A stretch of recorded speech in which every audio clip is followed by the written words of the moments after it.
مرحبا بكم أحبتي بدرس جديد. مثل ما تعرفون writing بالنسبة للايلتس ضرورية جدا. بهذا الدرس التفصيلي راح نتناقش على كيفية كتابة الفقرة الخاصة اللي لها علاقة بالجرافس أو كيفية توضيح وشرح الرسم البياني. فابقوا ويانا بهذا الدرس. ربي يحفظكم.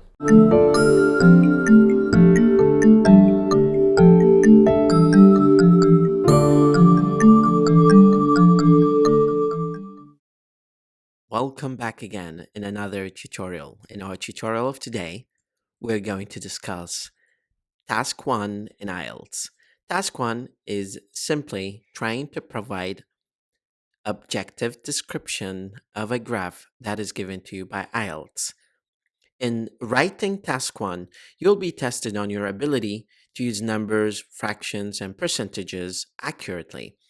But it is very important to use the correct fractions and percentages when completing Task 1. For example, instead of saying just over 30%, you have to say, for example, about 1/3.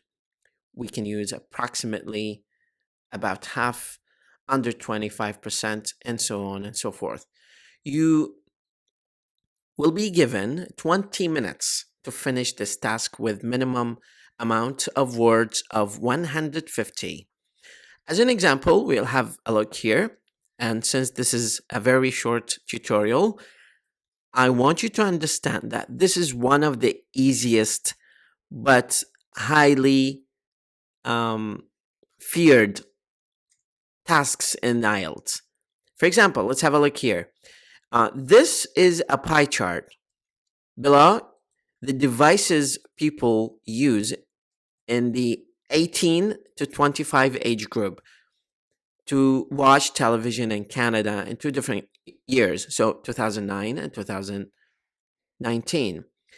What I want you to do, or what IELTS Task 1 wants you to do, is to summarize the information by selecting and reporting the main features and make comparisons where relevant. But I should warn you, don't use words like I or I think. If you see the pie charts happening in the past, you need to use past simple.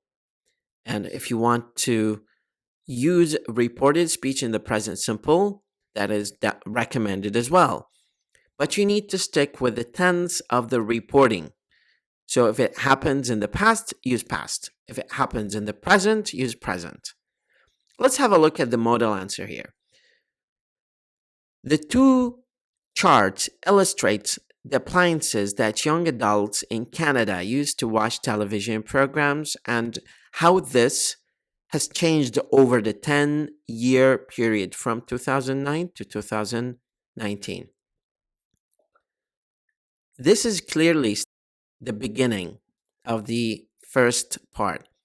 You can see here that the writer is using 3 paragraphs. The first paragraph is the introduction, the second is the narrative description, and the end is the conclusion. One of the key changes over this decade is the transition from conventional television to flat screens. He's using conventional televisions to flat screens directly from the chart, but he is going step by step in this description, with the former referring to conventional television falling from 34% to 4%, and the latter rising from 8% to 27% for the period, making it the number 1 television device. Now, making it the number 1 television device is the writer's choice of words. The latter has replaced the former as the most popular TV viewing device. Now, he moves to the second paragraph by saying another general trend is that younger people are now watching television on smaller, more portable devices than in 2009, which is good comparison. In particular, he uses very nicely and wisely The use of mobile phones and tablets for viewing purposes has increased by almost 3/4 to 27%, and tablet use seeing an almost four-fold increase to 19%. This trend is reinforced by the number of 18 to 25-year-olds using computers for the TV viewing. Both desktop and laptop computers saw substantial falls in usage, around a third for both. Overall, then, it can be said, this is the conclusion. It can be said that instead of saying I can say, he says it can be said that the two pie charts suggest that TV viewing habits in this European country over the period saw a move away from older devices and towards more modern equivalents. See, he's using 200 words for this description. The way you can get better score in this is to practice reporting using the same style. In this task, you will be assessed based on 4 descriptors or public descriptors. The first one is task achievement, second is coherence and cohesion, third lexical resource, and fourth grammatical range and accuracy. And let's assume that you get provided the best writing. You are going to be given 9 based on task achievement because you fully satisfied all the requirements of the task and clearly presented a fully developed response.